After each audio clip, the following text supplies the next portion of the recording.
Assalamualaikum warahmatullahi wabarakatuh. Kami dari kelompok 1 yang beranggotakan Dini Kusnita Alifa, Tri Rizky Wahyudzari, Puan Anung Anindita, Isnaini Salsabila, Muhammad Satya Zudialfi, Fadilah Rahmadita, Muhammad Saiful Anwar, dan Melina Lailatul Nikmah. Di sini kami akan mempresentasikan hasil diskusi kami mengenai tunagrahita. Next. Apa itu tunagrahita?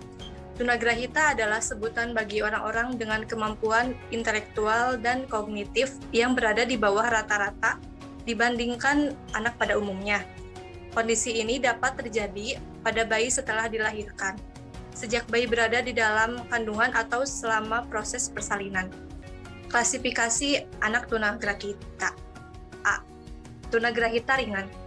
Tunagrahita ringan disebut juga maroon atau debil. Kelompok ini memiliki IQ antara 68 sampai 52 menurut Binet.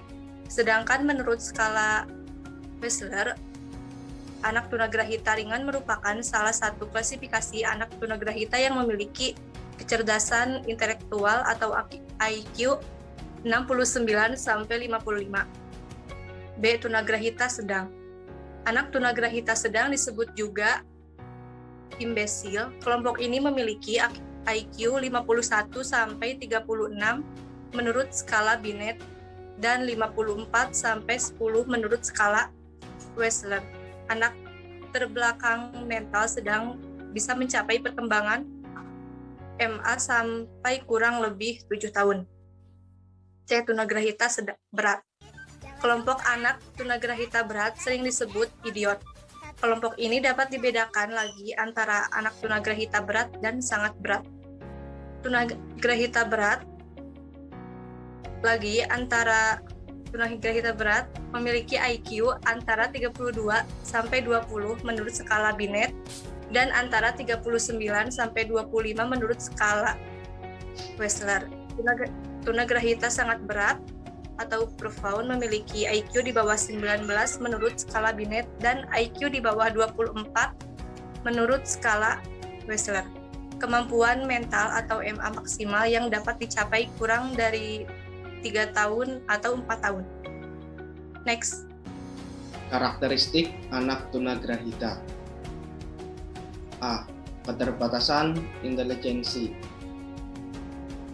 Intelijensi merupakan kemampuan untuk mempelajari informasi dan keterampilan menyesuaikan diri dengan masalah-masalah dan situasi-situasi kehidupan baru, belajar dari pengalaman masa lalu, berpikir abstrak, kreatif, dan dapat menilai secara kritis, menghindari kesalahan-kesalahan, mengatasi kesulitan-kesulitan, dan kemampuan untuk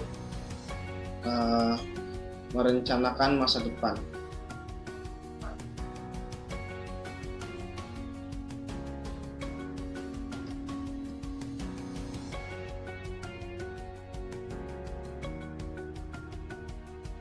B. Keterbatasan sosial.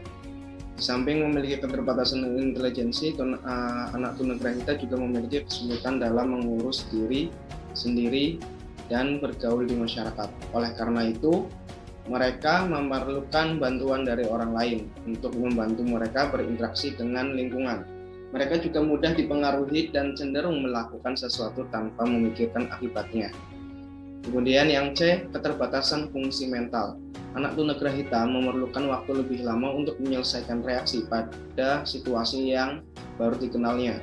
Mereka memperlihatkan reaksi terbaiknya bila mengikuti hal-hal yang rutin dan secara konsisten di dalamnya dari hari ke hari. Anak tunagrahita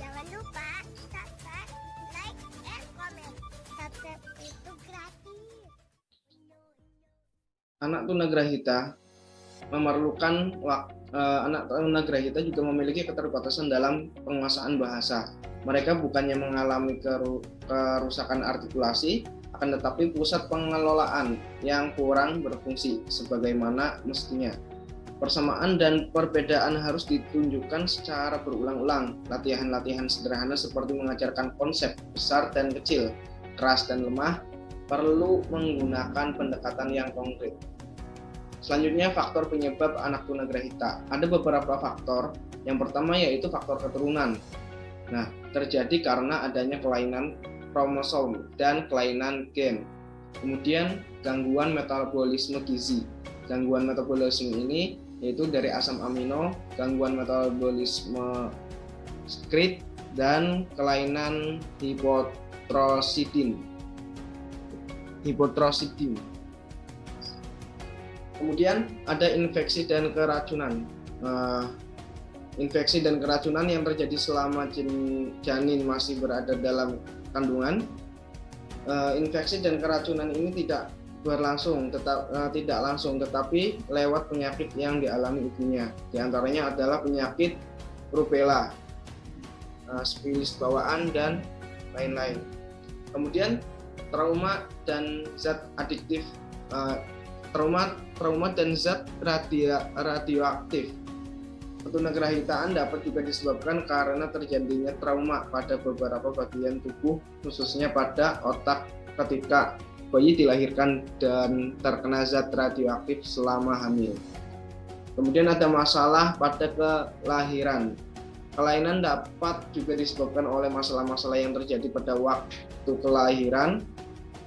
Misalnya kelahiran yang disertai hipoxia, dan dapat dipastikan bahwa bayi yang dilahirkan menderita kerusakan otak. Kemudian ada faktor lingkungan, yaitu sosial budaya. Anak tunagrahita banyak ditemukan pada daerah yang memiliki tingkat sosial ekonomi rendah. Hal ini disebabkan ketidakmampuan lingkungan memberikan stimulus yang diperlukan selama perkembangan si anak. Kemudian penanganan anak tunagrahita. Tunagrahita adalah kondisi seumur hidup dan tidak ada obat untuk menyembuhkannya. Namun anak-anak tunagrahita tetap memiliki peluang untuk berkembang seperti anak-anak lainnya apabila dirawat dengan cara yang tepat. Diagnosis awal dan perawatan secara berkelanjutan sangat penting bagi anak tunagrahita. Hal ini juga berkaitan dengan kondisi medis dan genetik. Kemudian berikut adalah beberapa jenis dukungan yang bisa Anda berikan atau teman-teman berikan untuk merawat anak-anak tunagrahita. Yang pertama yaitu intervensi, di mana anak-anak dan balita, yaitu di mana anak-anak tunagrahita itu dilakukan cara terbaik dengan orang tua untuk berkebutuhan khusus sejak usia dini. Kemudian memberikan pendidikan khusus untuk anak, dukungan dan perlindungan keluarga, serta melakukan program-program keterampilan. Layanan pendidikan bagi anak tunagrahita. Anak tunagrahita atau anak dengan kebutuhan khusus ini harus mendapatkan pendidikan khusus dengan cara pendekatan yang berbeda. Selain itu, di sekolah khusus Anda teman-teman juga wajib mengajarkan anak-anak dengan keterampilan hidup seperti cara merawat diri, terus cara melatih keterampilan emosional seperti berkomunikasi, berinteraksi, bersosialisasi, dan mengelola emosi. Kemudian ada keterampilan khusus seperti bermain musik, berolahraga, memasak, berkebun, atau hobi lainnya yang sekiranya dapat mengembangkan potensi anak tunagrahita. Kemudian tujuan utama perawatan anak tunagrahita adalah agar anak tetap dapat mengembangkan potensi yang mereka miliki secara maksimal. Selain itu, teman-teman juga dapat melakukan pilihan terapi sesuai kondisi fisik dan mental dari anak tersebut. Nah, berikut ada tips untuk orang tua dalam merawat anak tunagrahita. Anak tunagrahita membutuhkan perhatian khusus. Berikut ini adalah tips untuk orang tua dan merawat anak tunagrahita, yaitu dengan pertama, mempelajari dan memahami disabilitas yang anak tunagrahita itu alami. Kemudian ajari anak tentang kemandirian dan tanggung jawab. Kemudian berkomunikasi dengan orang tua lain dari anak-anak tunagrahita untuk membagi pengalaman dan saran. Kemudian lakukan kegiatan sosial, rekreasi, olahraga yang dapat mendukung keterampilan si anak. Kemudian berikan perhatian, kasih sayang, dan perawatan khusus. Dan terakhir adalah anak tunagrahita tetap dapat belajar banyak hal seperti anak-anak normal dan memiliki masa depan yang baik.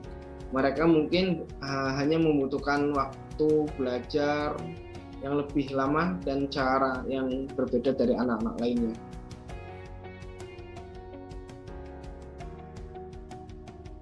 Mungkin hanya itu yang bisa kami sampaikan dari presentasi kami. Kurang lebihnya mohon maaf. Akhirul kalam, wassalamualaikum warahmatullahi wabarakatuh.